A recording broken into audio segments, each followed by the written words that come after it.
छात्रों, आज हम वर्ग समीकरण के अनुप्रयोग का अध्ययन करेंगे। पिछली कक्षा में हमने वर्ग समीकरण के मूलों की प्रकृति, वर्ग समीकरण ज्ञात करने की विधियां, गुणनखंड विधि, सूत्र विधि एवं वर्ग समीकरण के मूलों का योगफल, गुणनफल, साथ ही दिए गए मूल से वर्ग समीकरण बनाना आदि का अध्ययन किए हैं। आज हम वर्ग समीकरण के अनुप्रयोग का अध्ययन करेंगे। दैनिक जीवन के में अनेक ऐसी समस्याएं हैं जो साधारण आकलन या अनुमान से हम हल नहीं कर सकते। इसके लिए जीवन के व्यवहारिक अनुप्रयोग के प्रश्नों को वर्ग समीकरण में बदलकर दिए गए शर्त के अनुसार हम वर्ग समीकरण में उसको बदलेंगे। फिर उस वर्ग समीकरण से अज्ञात राशि चर x का मान निकालकर हम हल प्राप्त करेंगे। अज्ञात राशि में से दो मूल या दो उत्तर प्राप्त होंगे, जिनमें एक उत्तर कभी कभी सार्थक उत्तर नहीं होता। तो उस जो सार्थक उत्तर नहीं होता, दिए गए शर्त के अनुसार जो सार्थक उत्तर नहीं होता, उसको हम अस्वीकार कर देते हैं, अवॉइड करते हैं, और जो दूसरा जो मान प्राप्त होता है, हल प्राप्त होता है, उस पर हम दिए गए शर्त के अनुसार हल करते हैं। तो इस प्रकार हम वर्ग समीकरण के अनुप्रयोग का अध्ययन करेंगे। इसके लिए प्रश्नावली 3.4 के प्रश्न 2 को हम हल करेंगे। प्रश्न है, दो क्रमागत प्राकृतिक संख्याएं ज्ञात कीजिए जिसके वर्गों का योग 113 है। प्रश्न है, दो क्रमागत प्राकृतिक संख्याओं का योग, दो क्रमागत प्राकृतिक संख्याएं ज्ञात कीजिए जिसके वर्गों का योग 113 है। मान लीजिए क्रमागत संख्याएं को हम इसके बारे में पहले समझे कि क्रमागत संख्याएं क्या है। क्रमागत का शाब्दिक अर्थ है क्रम से आने वाले, जैसे 3, 4, 5, 6, 7, 8, ये क्रमागत संख्या है ना। क्या संख्या है? ये क्रमागत संख्या है, और क्रमागत नेचुरल संख्या है, प्राकृतिक संख्या है ना। तो ये क्रमागत नहीं होंगी। 7, 5, 7 ये क्रमागत नहीं है, क्योंकि इनके बीच में एक संख्या और है। क्रमागत प्राकृतिक संख्या है मतलब जो क्रम से आए, वो क्रमागत संख्या है। तो हम इसके लिए मान लें, संख्याएं को हम अज्ञात राशि मान लें। माना कि हल, इस प्रश्न का हल है क्वेश्चन नंबर 2। माना कि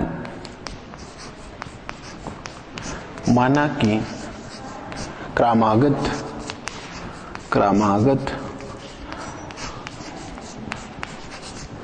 प्राकृत संख्याएं x है, तो दूसरा क्या हो जाएगा? हम एक संख्या को x माने तो दूसरा क्या होगा? x+1। जैसे 4, 5 एक क्रमागत है, तो 4 में 5 कैसा मिला? इसको x है, तो 5 कैसा हो गया? x+1।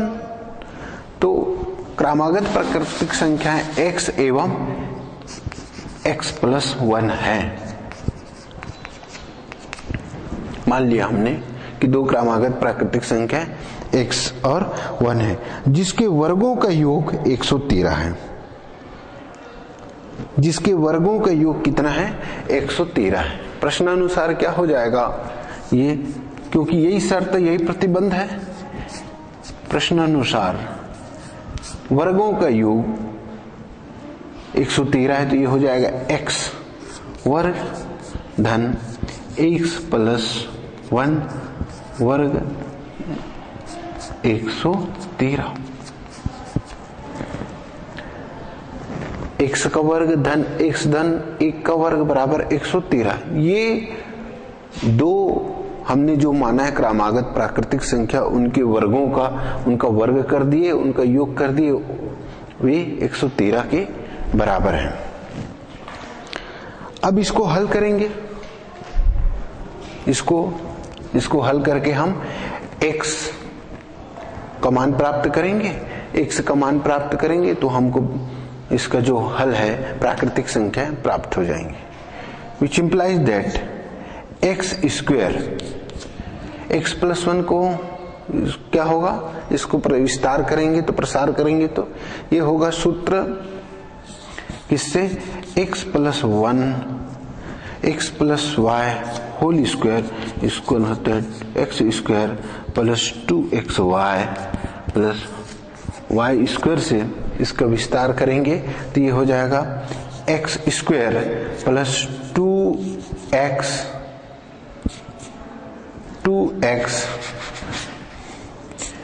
x इंटू 1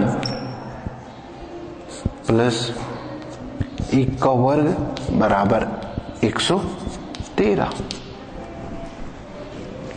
इसका हमने विस्तार कर दिया, x का वर्ग plus 2x into x into 1 plus 1 square equal 113।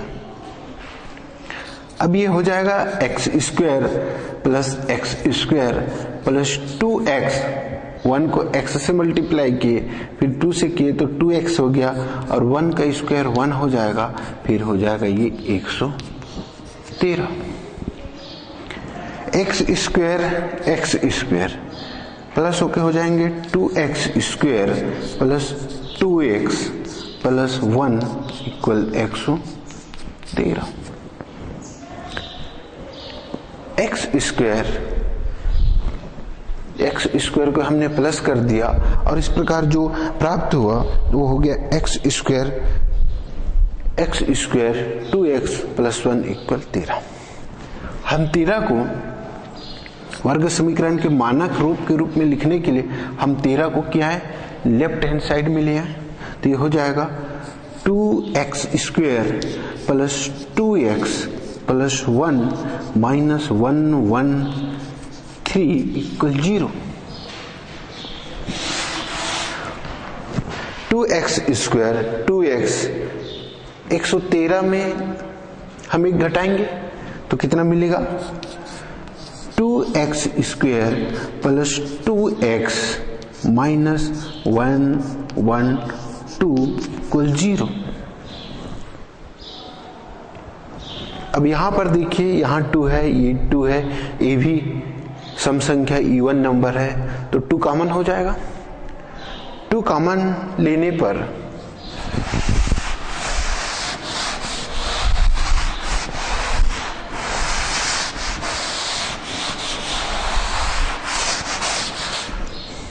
हम कॉमन लेंगे तो हो जाएगा 2x स्क्वायर प्लस x कितना हो जाएगा, 2 कॉमन लेंगे तो minus 56 equal 0।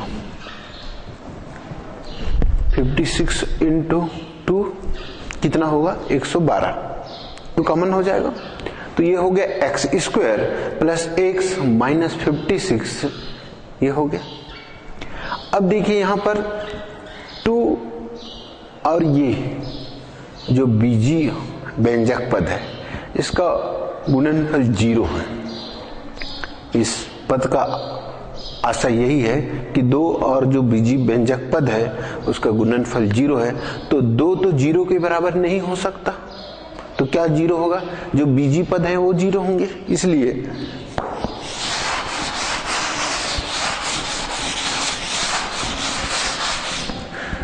which implies that x square plus x minus 56 equal 0। अब देखिए ये किसके रूप में आ गए, वर्ग समीकरण के रूप में। ये जो हमारा जो प्रश्न दिया गया था जिसकी शर्त के अनुसार हमने एक चर x माना और उस पर हमने हल करके किसके रूप में हम इसको परिवर्तित कर दिए, वर्ग समीकरण के रूप में हमने इसको परिवर्तित कर दिया। अब इसको हम हल कर सकते हैं, अब हम यहाँ पर अज्ञात राशि का मान ज्ञात कर सकते हैं, है ना। वर्ग समीकरण को हम गुणनखंड विधि से हल करें तो देखिए यहाँ पर संख्या कितनी है 1, यहाँ पे है 56, यहाँ पे 1 है। ए का मान हम कंपेयर करेंगे तो 1 है वर्ग समीकरण के मानक रूप से, बी का 1 है और सी की वैल्यू -6। अब हम जब गुणनखंड विधि से हल करेंगे तो बी को इस तरह से हमको विभक्त करना है दो भागों में कि ए और सी का गुणनफल बी को जो हम विभक्त किए हैं दो पार्ट B1 और B2 में, उसके गुणनफल के बराबर हो। तो यहाँ पे 1 है और 56 है, तो 1 और 56 को मल्टीप्लाई तो 56 आया। अब 56 के लिए दो नंबर हम फाइंड आउट करते हैं जिनको गुना करने पर 56 मिले, बट उसको जोड़ने या घटाने पर कितना प्राप्त हो 1 हो। तो ऐसी कौन सी संख्या है जिसको गुना करने पर 56 मिले और जोड़ने या घटाने पर कितने मिले 1 मिले? है कोई संख्या हमारे पास? है। ऐसी संख्या कौन सी है? 7 और 8। 7 और 8 को हम जब गुना करेंगे तो 56 मिलेगा, और 8 में जब हम 7 माइनस करेंगे तो कितना मिलेगा 1। तो हमको दो संख्याएं प्राप्त हुई, x² plus 8x minus 56 minus 7x minus 56 equal 0। ये दो संख्या प्राप्त हो गई। अब हम इस पद से x कॉमन ले लेंगे तो ये हो जाएगा x प्लस 8, है ना, x प्लस 8। x प्लस 8 आया, उसको हम यहां पर लिखेंगे, और एक संख्या, ऐसी कौन सी संख्या जिसको मल्टीप्लाई करने पर ये संख्या प्राप्त हो? तो हमारे पास संख्या है -7, ये -7x हो जाएगा, प्लस माइनस और 7 8 जा 56। अब जो एक घाती पद है x प्लस 8, यहां पर भी है यहां पर भी है, हम इसको एक बार लिख लेंगे x प्लस 8, और ये हो जाएगा x माइनस 7 इक्वल 0। अब हम दोनों ही घाती पदों को अलग अलग शून्य के बराबर रखेंगे, तो ये हो जाएगा एक बार x प्लस 8 इक्वल 0, एक बार x माइनस 7 इक्वल 0। तो ये हो जाएगा which implies that x equal -8 और x इक्वल क्या हो जाएगा, पक्षांतर करेंगे तो -7 प्लस 7 हो जाएगा। तो x की दो वैल्यू हमको मिला, x के दो मान प्राप्त हुए, x इक्वल 7 और x इक्वल -8। बट हमने क्या माना था? माना कि क्रमागत प्राकृतिक संख्या x प्लस 1 है। तो देखिए यहाँ पर 7 तो प्राकृतिक संख्या है, natural number, but -8 is not a natural number, है ना, ये नेचुरल नंबर नहीं है, प्राकृतिक संख्या नहीं है। तो हम इसको अस्वीकार कर देंगे, क्योंकि हमारे जो माने चर, हमने जो चर को माना है उसके सार्थक उत्तर नहीं है, तो इसको हम अस्वीकार कर देंगे, अवॉइड करेंगे। तो हमको x इक्वल मिलेगा, लिखना पड़ेगा -8 प्राकृतिक संख्या नहीं है, सार्थक उत्तर नहीं है, इसलिए इसको अस्वीकार किया जाता है। तो x के मान प्राप्त हुए x इक्वल 7। कितने मान प्राप्त हुए? x equal 7। जब x का एक मान प्राप्त हुआ तो दूसरा क्रमागत संख्या कितनी है, कौन सी है? x plus 1। इसलिए x प्लस 1 कितना हो जाएगा? x plus 1 equal 7 plus 1 equal कितना हो जाएगा? 8। तो हमको दो प्राकृत संख्या प्राप्त हो गई, एक तो x और दूसरा 7 और दूसरा 8। हमारा उत्तर होगा दो क्रमागत प्राकृतिक संख्या क्या हो गई? दो क्रमागत संख्याएं क्या निकल गई? संख्याएं क्या हैं? 7 और 8। यही हमारा क्या होगा? उत्तर। तो इस तरह हमने व्यवहारिक जीवन के जो प्रश्न हैं उनको हमने वर्ग समीकरण के रूप में पहले परिवर्तित किया, फिर उसका हमने हल प्राप्त किया। अब हम एक और दूसरा क्वेश्चन देखते हैं।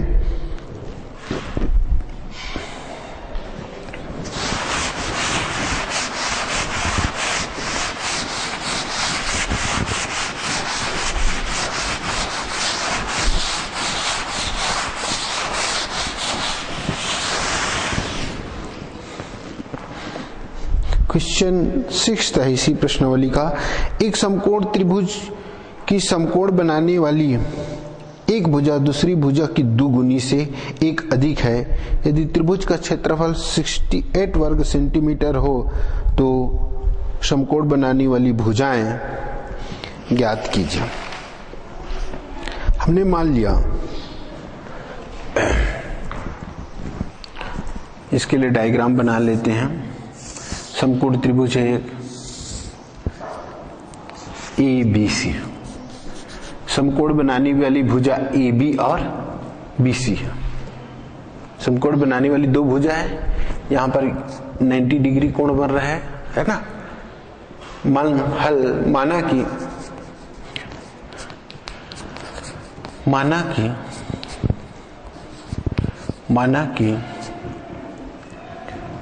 माना कि एक समकोण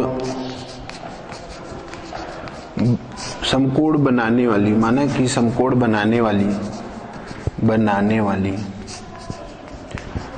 वाली एक भुजा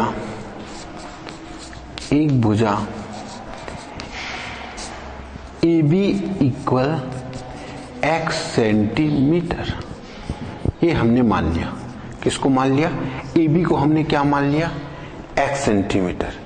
अब प्रश्न का जो शर्त है, प्रतिबंध है, क्या बोलता है कि एक भुजा जो दूसरी भुजा है पहली भुजा का 2 गुना से 1 अधिक है। क्या बोल रहा है? पहली भुजा दूसरी भुजा की दुगुनी से 1 अधिक है ना। तो दुगुनी से 1 अधिक से क्या हो जाएगा? इसका दोगुना कितना हो जाएगा? x का 2x। प्रश्नानुसार क्या होगा? दूसरी भुजा, प्रश्नानुसार दूसरी भुजा क्या होगा? 2, इसका दोगुना x का दोगुना 2x का 1 अधिक। तो दूसरी भुजा BC बराबर क्या हो जाएगी? 2x plus 1। क्या हो जाएगा? 2x प्लस 1, ये दूसरी भुजा है ना। ये हो जाएगा 2x प्लस 1। अब त्रिभुज का क्षेत्रफल दिया है, कितना दिया है? 68 वर्ग सेंटीमीटर दिया है।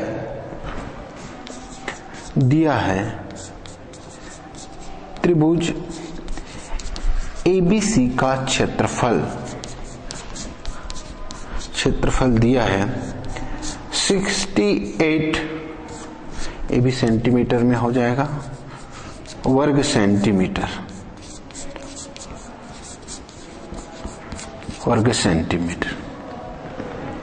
दिया है। त्रिभुज का क्षेत्रफल 68 वर्ग सेंटीमीटर। तो हमें दोनों भुजाओं का मान ज्ञात करना है। हमें दो समकोण बनाने वाली भुजा का मान ज्ञात करना है।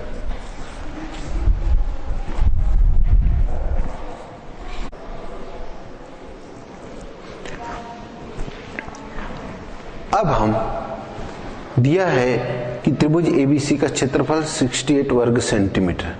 अब हम इस शर्त के अधीन x, AB और BC समकोण बनाने वाली भुजा का मान ज्ञात करना है।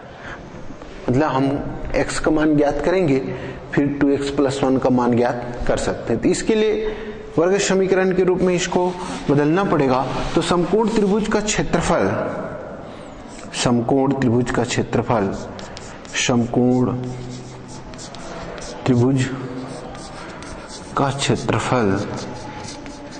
की परिभाषा से ये हो जाएगा। समकोण त्रिभुज का क्षेत्रफल होता है 1/2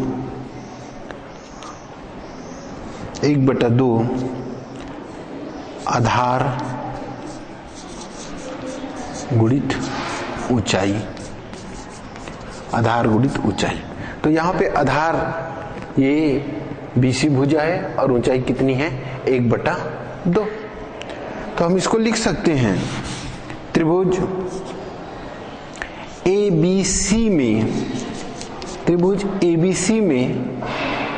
1/2 x गुणित 2x प्लस 1 इक्वल कितना हो जाएगा, क्षेत्रफल कितना दिया है 68। हम इसको त्रिभुज ABC में लिख सकते हैं 1/2 x गुणित 2x प्लस 1 इक्वल 68। त्रिभुज समकोण त्रिभुज के क्षेत्रफल से हमने इसको लिखा है।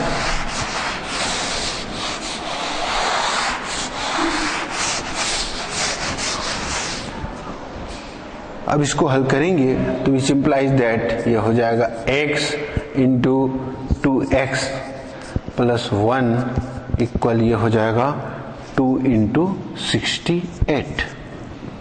तो ये गुना कर दिए 2 का और x से इस ब्रैकेट को हम गुना करेंगे तो ये हो जाएगा ब्रैकेट ओपन करने पर 2x स्क्वायर प्लस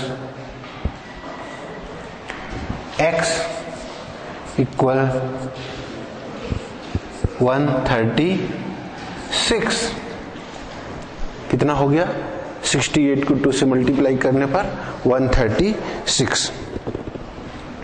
136 को इधर हम लेफ्ट हैंड साइड में लाएंगे क्वाड्रेटिक इक्वेशन बनाने के लिए, तो हो जाएगा 2x square plus x minus 136 equal 0, 136। ये वर्ग समीकरण के मानक रूप के में परिवर्तित हो गया। अब हम इसको हल करेंगे। हम गुणनखंड विधि से हल कर सकते हैं, सूत्र विधि से भी हल कर सकते हैं। अब हम गुणनखंड विधि से इसको हल करेंगे। यहां पर a और c को फिर गुणनखंड करने की विधि वही है कि a और c का गुणनफल का मान इस तरह से हम प्राप्त करें जो b को विभक्त करने पर प्राप्त गुणनफल के बराबर। तो 136 गुणित 2, 6 दूनी 12, 3 दूनी 6, 7, 272। 272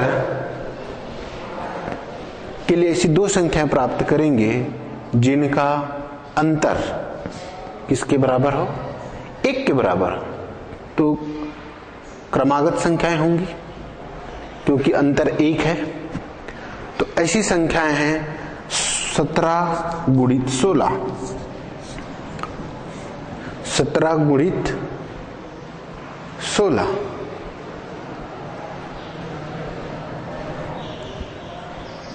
सॉरी 36 दूनी 72, 272, ठीक। 16 सत्ते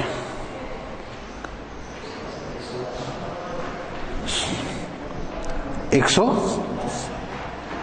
इतना हुआ 112 है ना, 112 और 16 एकम 16, 16, 11, 27, 272। तो 17 और 16 दो अंक है जो मिलेंगे हमको। तो ये हो जाएगा 2x square plus 17x minus 16x minus 136 equal 0।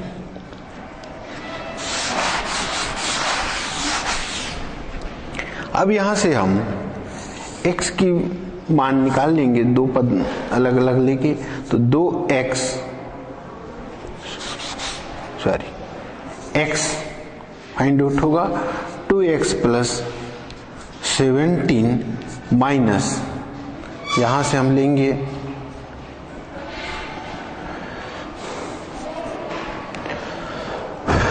यहां से निकल जाएगा 8x, ये हो जाएगा 2x माइनस 17 इक्वल 0। 8 7 56, 8 5 56 53। 2x ये भी प्लस में कन्वर्ट होगा क्योंकि माइनस हमने कॉमन लिया है, तो ये हो जाएगा माइनस है 2x प्लस से, यहाँ पर सेम है दोनों, तो हमने इसको एक ब्रैकेट में ले लिया। 2x प्लस 17 एंड यह हो जाएगा x माइनस 8 इक्वल 0। ये प्राप्त हो गया हमें 2x equal 17, x minus Z equal 2x plus 17, x minus 8 equal 0। अब हम इसको जो एक घाती पद है उस एक घाती पद को अलग अलग हम शून्य के रूप में लिखेंगे। एक घाती पद को अलग अलग शून्य के रूप में लिखने पर ये हो जाएगा 2x plus 17 equal 0 and x minus 8 equal 0। यहाँ पर x की वैल्यू प्राप्त होगा, इसको पक्षांतर करेंगे -17/2 और यहाँ पर पक्षांतर करने पर 8। तो इस तरह से x के दो मान प्राप्त हुए हमें, x के दो मान प्राप्त हुए, x इक्वल 8 एवं x इक्वल -17/2। ये जो x की वैल्यू है x इक्वल -17/2 ये ऋणात्मक है और जो डिस्टेंस है दूरी वो कैसी होती है, हमेशा धनात्मक होती है। तो ये सार्थक उत्तर नहीं है, इसका हम क्या करेंगे, कर देंगे, उसको अस्वीकार कर देंगे। तो हमें प्राप्त हुआ x इक्वल 8, एक मान प्राप्त हुआ, एक भुजा का मान प्राप्त हुआ, समकोण बनाने वाली भुजा का। अतः दूसरी भुजा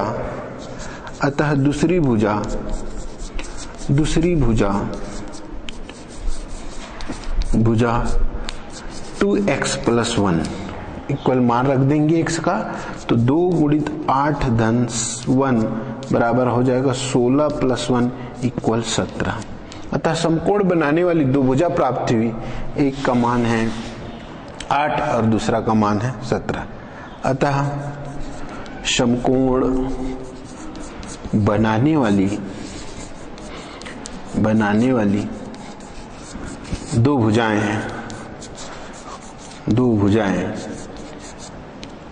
8 एवं 17 है। यही उत्तर है, यही इस प्रश्न का उत्तर है। तो इस तरह से हमने एक और व्यवहारिक जीवन में आने वाली जो प्रश्न है उसको वर्ग समीकरण से हल किया। अब एक प्रश्न देखते हैं क्षेत्रमिति से।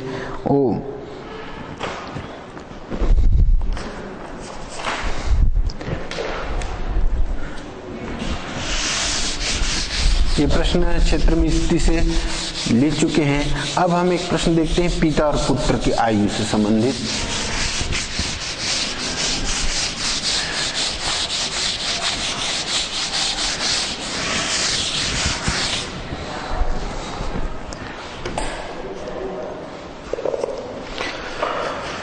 प्रश्न है, एक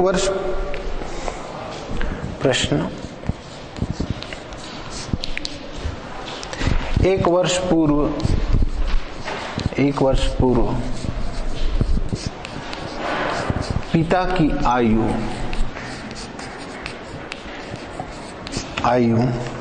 पुत्र की आयु से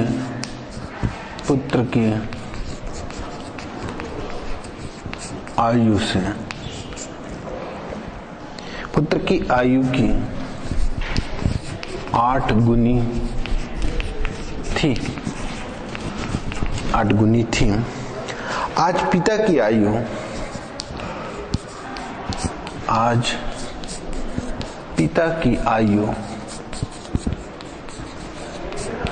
पुत्र की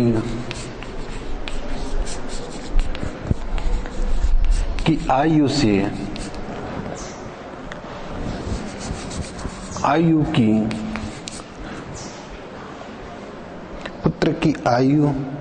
पुत्र की आयु के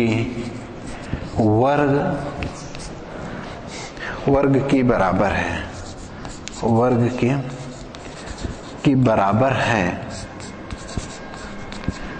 है।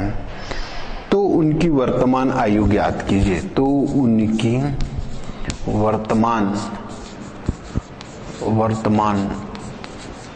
आयु ज्ञात कीजिए। ज्ञात कीजिए।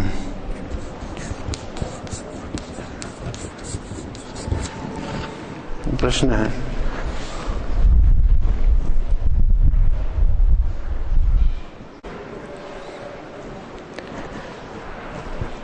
फिर प्रश्न को एक बार पढ़ते हैं, फिर देखते हैं कि हमको क्या चर मानना है।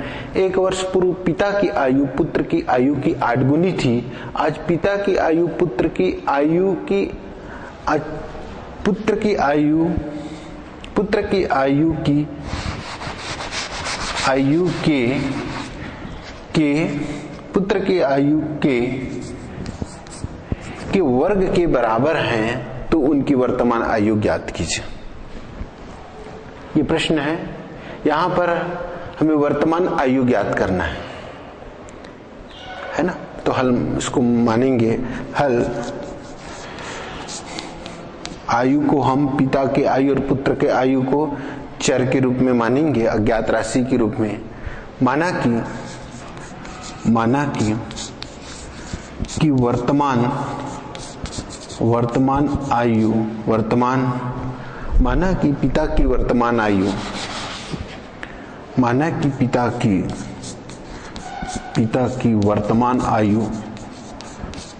वर्तमान आयु x वर्ष एवं पुत्र की आयु की वर्तमान आयु y वर्ष है। प्रश्नानुसार 1 वर्ष पूर्व पिता की आयु, 1 वर्ष पूर्व प्रश्नानुसार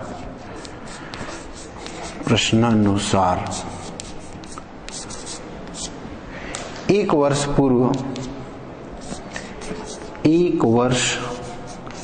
पूर्व पिता की आयु, 1 वर्ष पूर्व पिता की आयु हो जाएगी। अभी वर्तमान आयु x है, तो 1 वर्ष पूर्व कितनी होगी? यदि सपोज दैट अभी वर्तमान पिता का आयु 40 वर्ष है, तो 1 वर्ष पूर्व कितनी होगी? 1 वर्ष पूर्व अभी 2015 में पिता का आयु 40 वर्ष है, तो 2014 में कितनी होगी? कितना होगा? 39। कैसे हुआ? 40 में हमने 1 माइनस किया।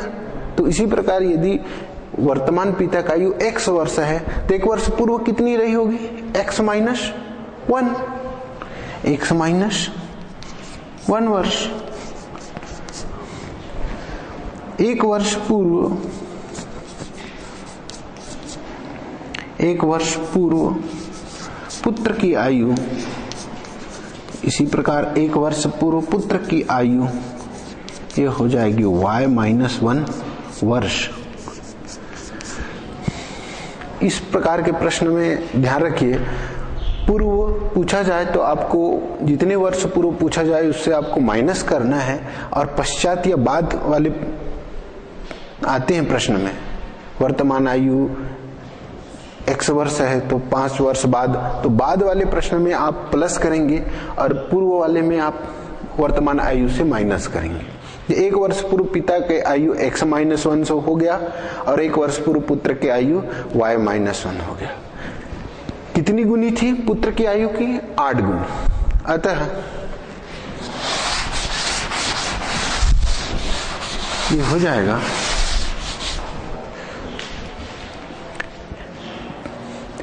x minus 1 equal 8 into y minus 1। पुत्र की आयु की 8 गुनी थी। 1 वर्ष पूर्व पिता की आयु पुत्र की आयु की 8 गुनी थी। यह सेंटेंस यहां तक कंप्लीट हो गया। x माइनस 1 इक्वल 8 माइनस 1 है ना। इसको हम सॉल्व करेंगे तो ये हो जाएगा, which implies that x minus 1 ये हो जाएगा 8y माइनस 8।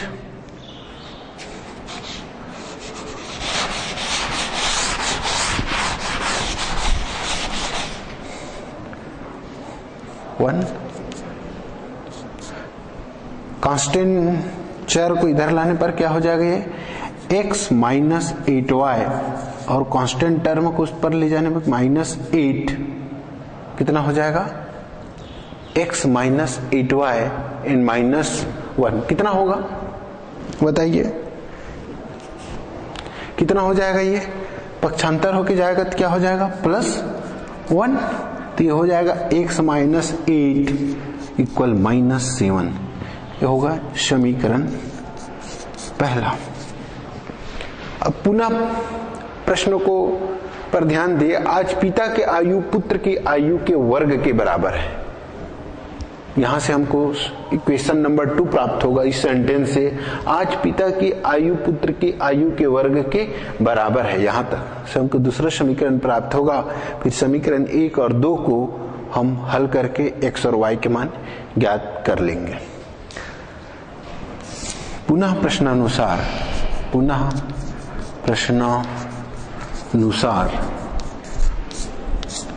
आज पिता के आयु पुत्र के आयु के वर्ग के बराबर है।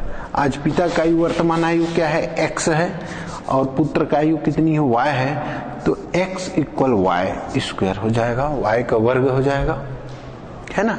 ये होगा समीकरण 2। x का मान समीकरण किस में रख दें, 1 में रखने पर x का मान समीकरण 1 में रखने पर ये हो जाएगा x का मान समीकरण 1 में रखने पर हमें प्राप्त होगा y square minus 8y equal -7। इस रूप में हमें समीकरण प्राप्त हो गया। अब इसको मानक वर्ग समीकरण के रूप में लिखने पर y square minus 8y plus 7 equal 0। ये एक वर्ग समीकरण है जो उसमें अज्ञात राशि y के रूप में है। अब इसको हम गुणनखंड विधि से हल करेंगे। इसके लिए हम ऐसी 2 संख्या प्राप्त करते हैं जिनको गुणा करने पर 7 मिले, जोड़ने या घटाने पर हमको कितना प्राप्त हो, 8। ऐसी है कोई संख्या, ऐसी कौन सी संख्या है,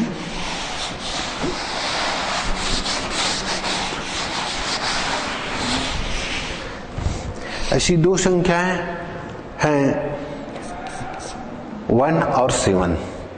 1 और 7 को प्लस करने पर 8 मिलेगा, और 1 और 7 को मल्टीप्लाई करने पर कितना प्राप्त होगा हमको, 7, है ना। तो ये हो जाएगा y square minus y minus 7y plus 7 equal 0। यहां से हम y का मान ले लेंगे तो हो जाएगा y माइनस 1 माइनस 7 कॉमन ले लेंगे तो ये हो जाएगा y माइनस 1 इक्वल 0। ये जो एक घाती पद है 2 बार आए हैं, इसको एक बार लिखेंगे और दूसरे ब्रैकेट में जो कॉमन है उसको लिख लेंगे तो ये हो जाएगा y minus 1 equal y minus 7 equal 0। 2 घाती गुणनखंड के रूप में प्राप्त हो गया। अब जब 2 घाती गुणनखंड के रूप में प्राप्त हुआ, हम फिर उसी प्रकार से इसको अलग अलग 0 के बराबर रखेंगे तो 1 इक्वल 0 इन y माइनस 7 इक्वल 0, तो ये हो जाएगा y इक्वल 1 और y इक्वल 7। तो पुत्र के 2 पुत्र की वायु y है, उसके 2 आंसर प्राप्त हुए। अब एक देखते हैं कि दोनों आंसर सही है या नहीं, सार्थक उत्तर है या नहीं। तो y के 2 मान प्राप्त हुए, एक 1 और दूसरा 7। हम देखते हैं जब y का मान 1 को हम समीकरण 2 में रखते हैं। समीकरण 2 कितना था, x square x equal y square, ऐसी था समीकरण 2। जब हम 1 का मान यहां पर रखेंगे 1 का वर्ग करेंगे तो 1 मिलेगा, x का मान 1 मिलेगा, जो कि संभव नहीं है। पिता की आयु और पुत्र की आयु दोनों एक समान एक ही नहीं हो सकती। y का मान 1 है और x का मान 1 है, इसका मतलब एक ये हुआ कि पिता की आयु और पुत्र की आयु दोनों बराबर है। ये संभव नहीं है, ये सार्थक उत्तर नहीं है। तो हम इसको कैसे कर देंगे? अस्वीकार कर देंगे, अवॉइड करेंगे। तो हमारा उत्तर होगा, ये अस्वीकार हो जाएगा, y equal C1।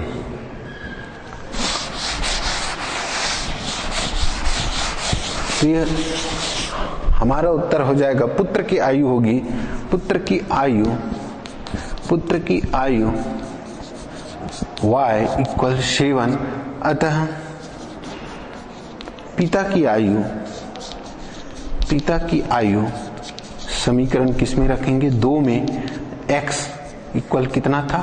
y square. तो y का मान रखेंगे तो हो जाएगा 7 स्क्वायर, तो देन x का मान 49। तो पिता की आयु हमको उत्तर मिला, पुत्र की आयु 7 वर्ष और पिता की आयु 49। ये दोनों हमारे उत्तर होंगे, ये पुत्र के आयु के रूप में और ये पुत्र की x इक्वल हो जाएगा 49 वर्ष और y इक्वल हो जाएगा 7 वर्ष। तो यही हमारे उत्तर होंगे। इस तरह आज हमने वर्ग समीकरण के अनुप्रयोग, जो हमारे दैनिक जीवन में अनुप्रयोग होते हैं, उससे संबंधित प्रश्नों को हमने देखा है और हल भी किया। तो वर्ग समीकरण हमने क्या किया, जो हमारे व्यवहारिक जीवन में जो अनुप्रयोग होते हैं उसको हमने वर्ग समीकरण के रूप में परिवर्तित किया और वहां पर हमने एक चर मानकर उस चर का मान प्राप्त किया। इस प्रकार हमने इन प्रश्नों को हल किया। धन्यवाद।